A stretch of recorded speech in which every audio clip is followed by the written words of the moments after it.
Hello and welcome to the ACC on ESPN pregame show ahead of Syracuse and 4-4 Northeastern alongside SU women's basketball guard Isis Young. I'm Noah Eagle. Thanks so much for joining us. Ice, this past week, Syracuse at one point looked like they could beat anyone in the country after that road win against Ohio State, then limped to the finish against Cornell. What's the reason for all the inconsistency? Yeah. Kelly Bryant, Trevor Lawrence, five-star freshman QB, who kind of looks like Sonny from Remember the Titans.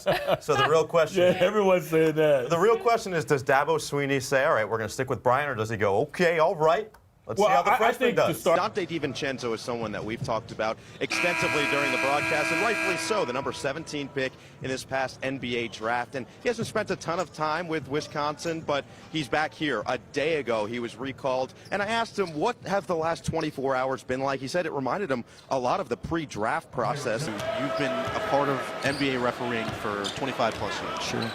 How much more difficult is it now with technology, social media, the backlash that some referees might face, even if they made a correct call? Who's your front runner? If I knew I'd be in Vegas, we'd all be rich. You're already giving us some favorites rich? already. Come on. Oh. I'm Poe, P.O. He does a good job of faking it. Yeah, that's the key. Act like you belong. Exactly. I'm here with a very special guest. Let's go through the accolades as well. 7-time All-Star, co-Rookie of the Year in 1995, and a 2018 Hall of Fame inductee. It's Grant Hill from right here in Orlando. And I got to start by saying, facial hair looking good for Grant. Off-season facial hair. Is that a new trend? Is that here to stay, or is it just temporary? I think it's just temporary. It's temporary, but I appreciate the compliment. Thank you. Zion Williamson, the Duke Blue Devils are going to be scary. I don't think there's any question about that. But Zion Williamson is a man amongst boys. So when I think of an emoji, I think of the muscle emoji. Take that, McGill. With Dusty Hannes, who was a player to watch in this one, 26 points, impressive shooting display, but 2 games in 2 days for you, 2 wins. How'd you guys get it done? Where's Noah? Well, guys, I'm all over the place right now, and I had a great you. report for you guys, but it looks like my computer's been taken over. I need to fact check, but I can't. You know what? Excuse me. Can you guys come over here? Help me out. One of the greatest names in WNBA history, Swin Cash. Thanks for joining us. Absolutely. Thanks for having me. First things, you just got back from the NBA Africa Games. Take me through that experience. How was it all the way out there? It was unbelievable. I don't know, but when you have 2 high-powered quarterbacks, what we expect to see out of these 2 teams is offense. West Virginia, the Mountaineers are 8th in yards per game, 9th in scoring, and on the other side, Syracuse 18th in yards, 12th in scoring. So these teams can certainly fill it up. They can do it in different ways. You know, I like to say that Syracuse, especially the men's lacrosse team, like a box of chocolates. You never know what you're going to get. Last week it was Bradley Voigt with 6 goals. Now it's 5 goal scorers. What's the difference? There's a lot of variety in their offense. Especially here for Syracuse, we're going to welcome in Jacob Fopp, the face-off specialist for the Orange, who was tremendous in this game. Jacob, you came in 63% at the face-off X. Today you went 15 of 18. So before I ask you if you had some Michael's secret stuff, what you ate this morning, I don't even want to get into that. How have you felt that you've improved this season with a really strong start? In the Carrier Dome, it was Coach Boeheim, it was Jimmy Boeheim, it was Buddy Boeheim, Julie, Jamie, they were all there. Everyone was ready to play, but once play started, Jimmy got out to the racer's layup and also showed off the shooting stroke. He has played extremely well, scoring the ball efficiently this season. Buddy came in and got in on the action as well, showing off his 3-point range. He has struggled throughout the year, but might have been the battle of the Boeheims. Taya says, that's my last name. Let me take this game over.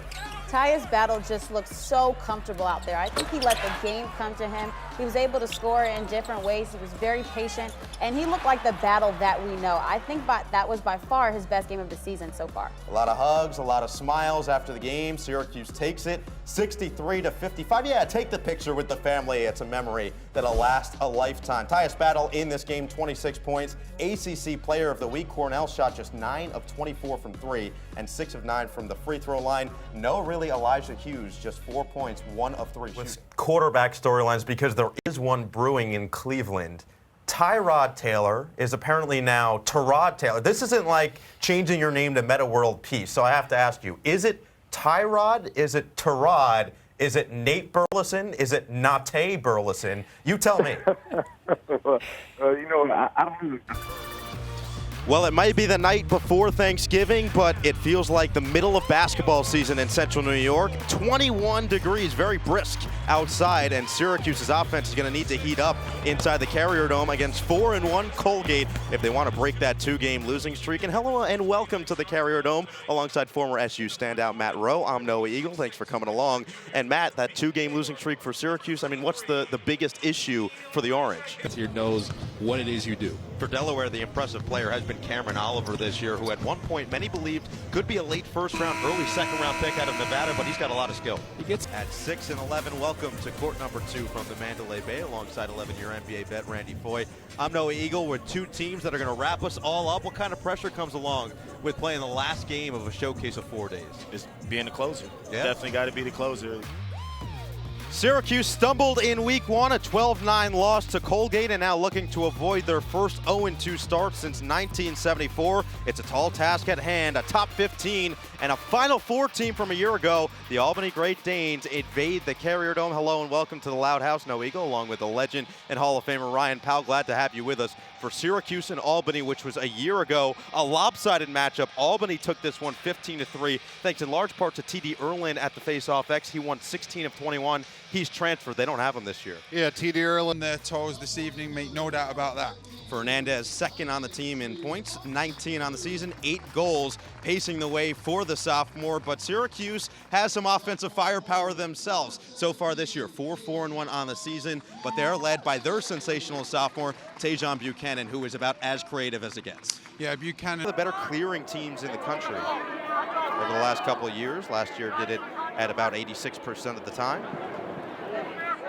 Trimboli, Lipka, high to low, and saved again by Sikierski. Easy clear for the Great Danes, and they'll try to start a quick offensive possession. They want to get in transition. They want to shoot within the first 15 or 20 seconds of that shot clock, but they'll get it to their star, Nanticoke. Dangerous pass from Junker, and it was picked off by Syracuse. Helmer has it. Back to Porter. Now Mellon. And here's the clear for the Orange. Lipka. Great job again by the Syracuse defense to be aware of those passing lanes. Yeah, they're doing a great job getting their sticks in the lane. Now, if you're Syracuse, get a good offensive possession here. Move the ball, funnel it through, get your attackman to touch the ball. And most importantly, great shot selection. Let's go, boys. Curry and Trimboli playing catch, and it's going to be Curry taking the responsibility on this possession. Finds Trimboli. He was open. Middle feed. Voigt again! He's got his first hat trick of his career. Bradley Voigt picked a great day to have a career day, and Syracuse takes a 2-goal lead. This is awesome offense right here. It starts with Curry, draws a slide off Trimboli. Trimboli catches, great vision to see the field, and get it to your hot hand, number 1. Bradley Voigt, great placement, good hard shot. He's shooting the ball extremely well here tonight.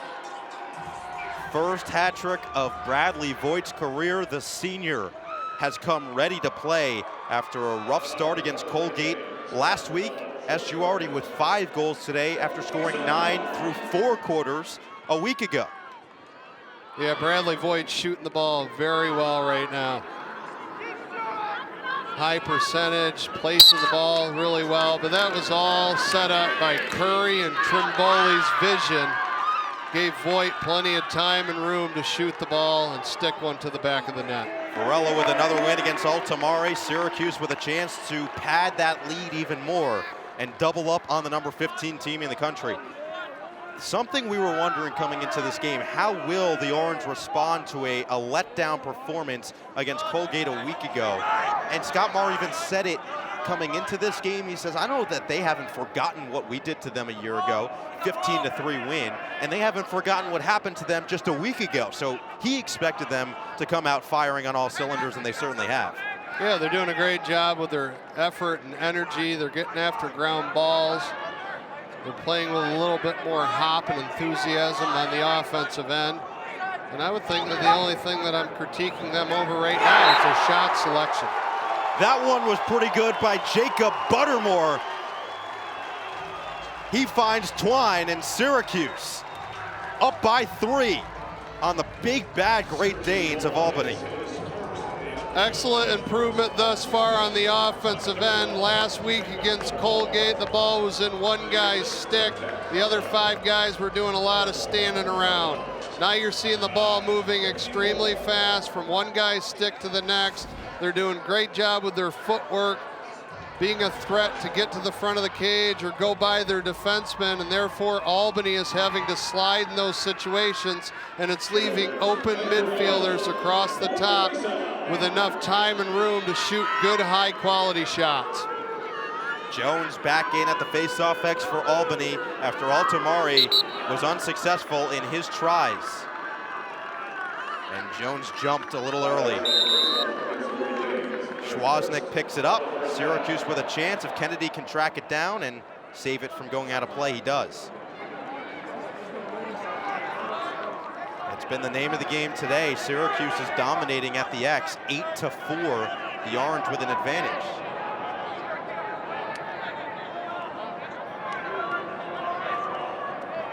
Lipka, who was definitely not shy a week ago against Colgate, had his chances, just didn't convert on very many. He had a goal and an assist against the Raiders. Trimboli had the first goal of the day for the Orange, and that's it. 6 goals for Syracuse, 3 of them courtesy of Bradley Voigt. Here he is again. Another lefty delivery. Voigt is unstoppable, and Syracuse is up by 4. Bradley Voigt is doing an unbelievable job without the lacrosse ball, and he's being rewarded for it. It's the midfielders of Trimboli and Curry that are dodging hard and high from the up top wings, and they're bringing a lot of traffic with them. Albany's having to come with a slide package. Bradley Voigt's just finding those open areas, and he's catching and shooting the ball at a really high level right now. He's placing the ball perfectly, and he's got the goaltender's number right now. Albany and Scott Marr call a timeout. They are being outscored by that man, number 1 in white, Bradley Voigt, who has already had a career-high 4 goals in about a quarter and a half, and doing it in about the same way, catching and firing. From the center of campus to the entire nation, this is the student section. Here's Noah Eagle. 888-573-5335. Have your voice heard on SiriusXM Channel 84, ESPNU Radio. I am Noah Eagle, taking you until 9 p.m. Eastern Time. My producers, Chris Ankoviak and Dennis Vinci over in D.C., doing great stuff as always. So the Final Four was fantastic. We've established that. We know that. The final game was incredible. It was a tremendous way to end a fantastic year of college basketball. Coaching in college sports, across all college sports, is so crucial to success. You need to have a great coach to have a great team. I don't think there's any arguing that. And the 4 coaches that were there in the Final Four this year are all great coaches. Tony Bennett, Chris Beard, Tom Izzo, and Bruce Pearl. Great coaches. When you look into why, it's not hard to tell. And I bring this up because there are a bunch of coaching decisions that are being made. Mick Cronin heading to UCLA, which I love the hire, and I'll explain in just a few moments. You've got Nate Oates going to Alabama. There are a couple really good coaching hires so far. Let's dissect it. Tony Bennett, Chris Beard, Bruce Pearl, what do they all have? They all have a system in place. If it ain't broke, don't fix it. Weird brag here, but I was a decent student in school. I did well in middle school, so just because I'm now moving up a level from middle school to high school doesn't mean I'm going to change my study habits if they're working. If it ain't broke, don't fix it. Tony Bennett started his coaching career at Washington State. Defense first, right? His 2 tournament teams at Washington State, he went to the tournament 2 of his 3 years, We're top 20 in the nation in points against average per game. At Virginia, this incredible run started in 2013-14.